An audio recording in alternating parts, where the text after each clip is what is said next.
It's been 30 years since Metallica released their infamous Black album, and to commemorate the 30-year anniversary, they've put together a little project. It's a 4 CD set, for those that deal with CD stuff, but it's 53 cover songs of the original 12 tracks from the Black album. All the proceeds go to various charities from all of the artists, which is actually far more than 53 artists because there's a lot of collabs. I've already gone through the album, and I'm going to give you my take. What's up, everyone? I am Tim Oates on bass, and this is your listening guide to Blacklist. Alright, so with 53 songs, not going to spend too much time on each one. What you can expect is just a quick overview of what each song sounds like, anything noteworthy, and if I have a favorite or a least favorite, I'll share that as well. So let's dive right in. First up is Inner Sandman. There are 6 versions. Out of the gate, Alicia Cara and The Warning. It's definitely a different take, but it's still in the rock genre. It mixes in some softer parts with the harder parts, which is a little bit different as well. One thing that I will say about this song is I feel like it loses the creepy feel of the original until the ending. The ending does capture a little bit more of the original feel, but all in all, it's pretty good. Next is Mac DeMarco. This is kind of a straightforward rock cover, but I will say that it kind of sounds like any cover song you'd hear at any local show in any town. And has a super weird ending. Next we have Ghost. Now this definitely sounds like Ghost doing Inner Sandman. It's got a piano-based intro, then it moves into a little bit more of a traditional cover. The solos were changed up a little bit to closer match the Ghost sound. Since it is Ghost, they were definitely able to capture that creepiness factor that I mentioned was lost in the Alicia Cara and The Warning version. Next is Oates. This is a super staccato intro, very different. The mix is kind of a straightforward cover with this like weird choppy riff.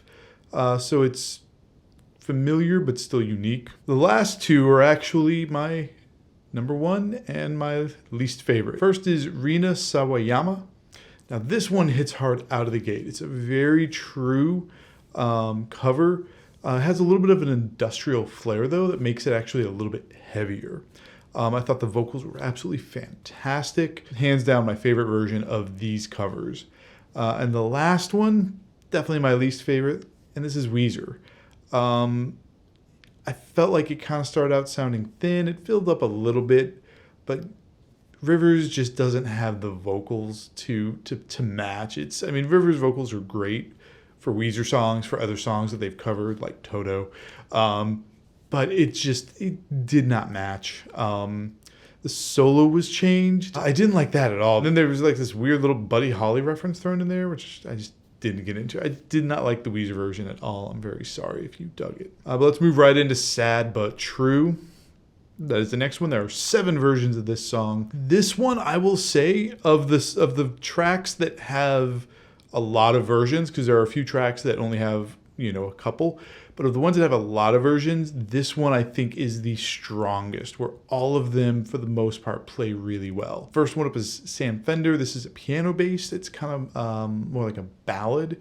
It's very different, very good. Next is Jason Isbell and the 400 unit. This is a country version. Now, I'm not a country fan, but I really appreciated how well this was done. Then we have the Mexican Institute of Sound featuring La Perla and Guerra MX. This was a really interesting mix of instrumentations, a new composition. It really created a truly unique sound. And they actually mixed in some of James's original vocals into this one. It's kind of more like a remix than a cover, but really well done, very interesting. Then comes Royal Blood. Really well done. It sounds like the perfect blend of Royal Blood's style with Metallica's sound. I thought this one was just fantastic. This is one of my 2 favorite of the 7. Next up is St. Vincent. Now, musically, this actually kind of reminded me more of like old 9 Inch Nails. Now, obviously, St. Vincent sounds nothing like Trent Reznor, so it's not like the track as a whole sounded like 9 Inch Nails. Definitely worth checking out for a different take. I didn't find it earth-shattering, but like I said, it's a different take. Next is White Reaper. This was kind of a straightforward cover. It's well done, but nothing really stands out. The last one is YB. This one had a different pacing. It was a faster tempo, and that actually made the song much more driving. There were slight adjustments to the composition, but what that actually did is it kind of matched the faster tempo and that driving nature a little bit better, so I was okay with it. And then the change up at the last verse was really unexpected, but it works well. This was my other favorite of the 7. In terms of least favorite, for me personally, I'd probably say the St. Vincent, but honestly, I think all of them were really well done. It's more of a preference thing, right? Like, I think everyone would listen to this and have a different choice for the least favorite because it does span over so many genres. Okay, next we have Holier Than Thou. There are 5 versions of this one. I found this one to be one of the weaker ones. A lot of them I just wasn't interested in. Biffy Clyro, I'm probably pronouncing that wrong. Kind of has a Ghost vibe, but it wasn't Ghost. Ghost is already in the album. I found myself kind of bored at the end. The Chats, this one was a punk version. It was really quick. I thought it was kind of weak. Off, kind of the same thing. Different type of punk version. Quick, also weak. Pup, meh. But then the last one was Corey Taylor. Now, this is exactly what you'd expect from Corey. There's no surprises. It was a straightforward cover, but it's still really good. It's the best version of this song on the album. I will say the solo was fantastic. So that brings us to The Unforgiven. And there are 7 versions of this song. I actually had 3 that I put as kind of like my favorite, and one that was definitely on the bottom end. First up was Cage the Elephant. I felt like this one was well executed, but lacked the emotion of the original. I will say it does grow on you, though, as Cage the Elephant songs tend to do. So by the end, I was like, okay, I'm okay with it. Next one was a collab of Vishal Dadlani, Divine, and Shore Police. This version was so good. Very different take, but it captures the emotion perfectly.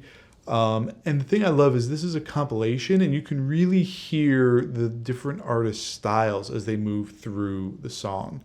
Very good. As opposed to the next one, Diet Sig. I hated this version. I did not like it at all. I thought it sounded upbeat. I think it completely missed the emotion of the song. Sorry if you're a Diet Sig fan. I did not like this at all. Next is Flatbush Zombies featuring DJ Scratch. This was a rock rap hybrid.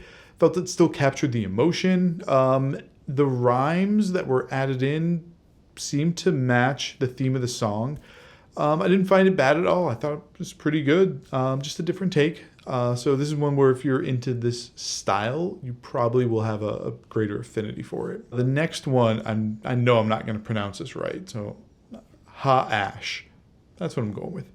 This one was really good. Kind of folky, like guitar and vocals. Picks up a little bit, about a third of the way in. Still has that folk feel, though. Great harmonies.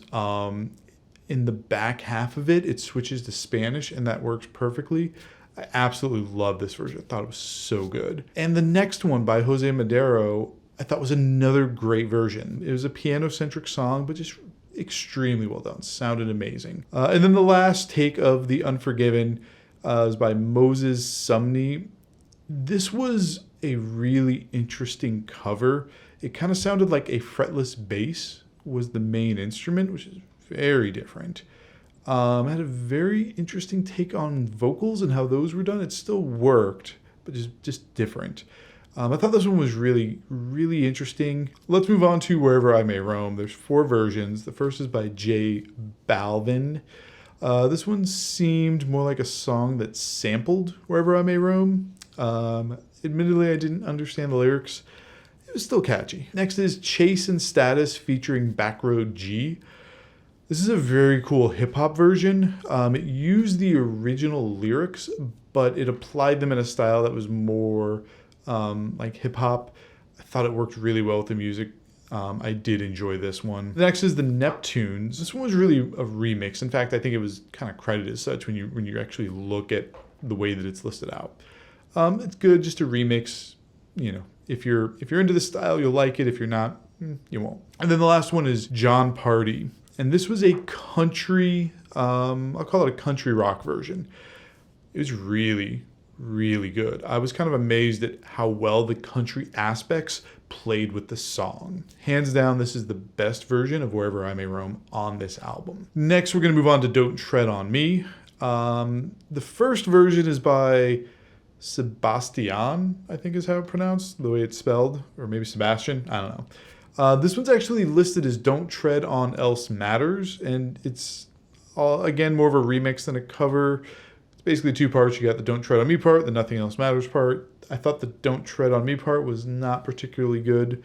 The Nothing Else Matters part was pretty good to start out with, and then towards the end it kind of fell off again. Next up is Portugal the Man, featuring Aaron Beam. It's probably what you'd expect from Portugal the Man. It's musically interesting, but very weird. They're experimental. They're trying different stuff. The last one is Volbeat. This one sounds like a Volbeat cover. If you're a Volbeat fan, you know what I mean. They have a style and a sound about them that is very consistent through their music, including their covers.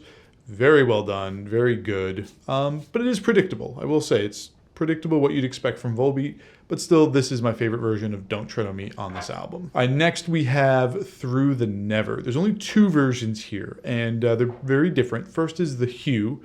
Sounds very much like The Hue, which is always fun. It's always a different take, just with their style. The thing is even though it sounds very much like The Hue, it also still does sound like Through the Never. And then the next one is Tomi Owo. And this actually turned Through the Never into a pop song, but it works really well. I'd say check this one out as well, because even though from a style, from a genre perspective, it's a little different, still really good. So yeah, check that one out. Next is Nothing Else Matters. Now there's 12 versions of this song. 12. There's two that I flagged as being just standout on the good end, one that I flagged as not being. There's a lot here. I'm going to run through these quick. I'll slow down at the obvious points. You'll see what I mean. All right, first, Phoebe Bridgers. It's piano-based. Kind of sounds like a song that might be in one of those weird commercials that like gets deep and like abstract, but it ends up just being for like a Volvo or whatever. Next one is almost like a super group. It's Miley Cyrus featuring Watt, Elton John, Yo-Yo Ma, Robert Trujillo of Metallica, and Chad Smith of the Red Hot Chili Peppers. This is very well arranged and executed. That mix of all of these different musicians, you can tell it kind of sounds like a new sound, but it works. It sounds good. Musically, it sounded great. Vocally, it sounded great. So that was a good one. Still not my favorite. This one is not one of my top two favorites here. Next is Dave Gahan. Sounds like an electric ballad. It's very soft. I feel like you could fall asleep listening to this song. Next is Mickey Guiton. This is one of my favorites. This one was really, really good. It's very simple, different take. Her voice sounds amazing. It sounds like the perfect voice for this song. It is that good. Next is Dermot Kennedy.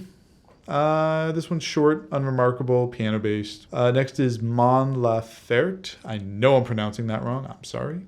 This is an all-Spanish version. It's very well done. It captures the original essence of the song, slight cultural flair from this Chilean singer. I liked it. Worked well. Then we have Igor Levit. This is an all-piano song, no vocals at all. Well done, but because it's only on the piano, it'll probably only appeal to kind of a niche listener base. And then we have My Morning Jacket. I hated it within 10 seconds. It sounded like they were forcing their style into this song. I just did not like it at all. I was never a big MMJ fan. I never really understood it, but no, did not like it.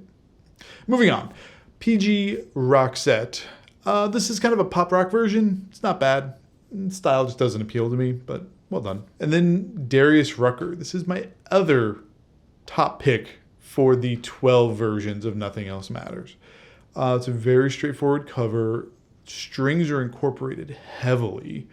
And Darius is a country artist that comes from a pop background, but there's a slide guitar that is adding to that country element, that country influence, but it plays so well. It really works. And the strings that I mentioned, they do just a fantastic job of driving the emotion throughout the song. Just fantastic. Now next is another country song, Chris Stapleton. Now this one is much more country sounding than Darius's version. Darius's was kind of Straightforward pop rock with a little bit of a country influence. This is a straight country song. It's really long. I feel like this one, you need to be a country fan to really get into it, but it's still really well done. And then last is Trezor. This is a straightforward cover. I was not a big fan of how he vocalized the lyrics. It's kind of unremarkable. Moving on, Of Wolf of Man is next. There's only one version of this by Goodnight, Texas. It was slower, it was softer. It's a different take. It's well done, as most of the songs on here are. I would have liked to have seen more versions of this song. Of Wolf and Man, I feel like there would be lots of bands that would want to do a cover of this. It's a really good song. Next is The God That Failed. There's only two versions of this one. Idols. The first one's kind of an experimental rock. They took a lot of liberties, and The God That Failed is a really good song. If you're a Metallica fan, you know it, but it is not recognizable like Inner Sandman, like Nothing Else Matters, so many other songs.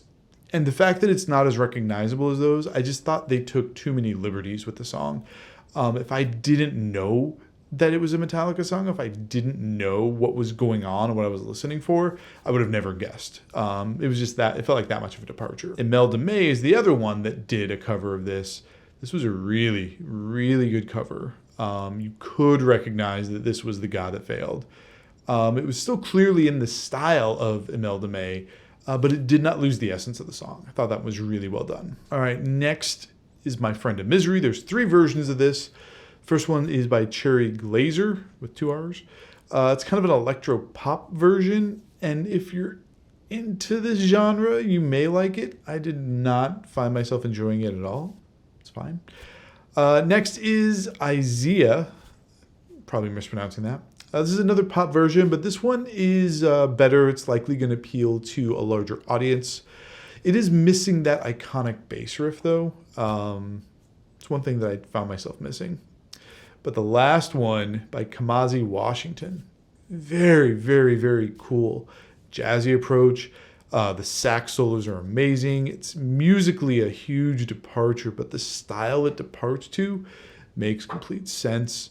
It is also lacking that iconic bass riff, but because of the style that it's in, being so jazzy, totally makes sense. The song just sounds great. This is my favorite version of My Friend in Misery on this album. Last but certainly not least is The Struggle Within. There's only one version of this. It's by Rodrigo y Gabriela. It's exactly what you think it is. If you're familiar with Rodrigo y Gabriela, you know what you're getting. It's really well done, as everything that they do is. This is another one, though, that I would have liked to have seen more versions from other artists. I know there has to be other artists that would have liked to have done versions of this song. Honestly, I feel like the 12 versions and Nothing Else Matters, probably a little much. Like, should have peeled off some of those and threw them at The Struggle Within and Of Wolf and Man. And honestly, you probably could have thrown a couple others that like The God That Failed too. I thought this was a really, really cool album. Huge album. 53 songs. It's a great concept. Lots of gems in here. Lots of songs falling short as well. That's fine. But definitely check it out. Hopefully this listening guide was helpful. If it was, please make sure you drop comments. Let me know what you liked, what you didn't like. Make sure you like the video. Make sure you subscribe to the channel, ring the bell, all that YouTube stuff. You keep making beautiful music, and I will see you in the next one.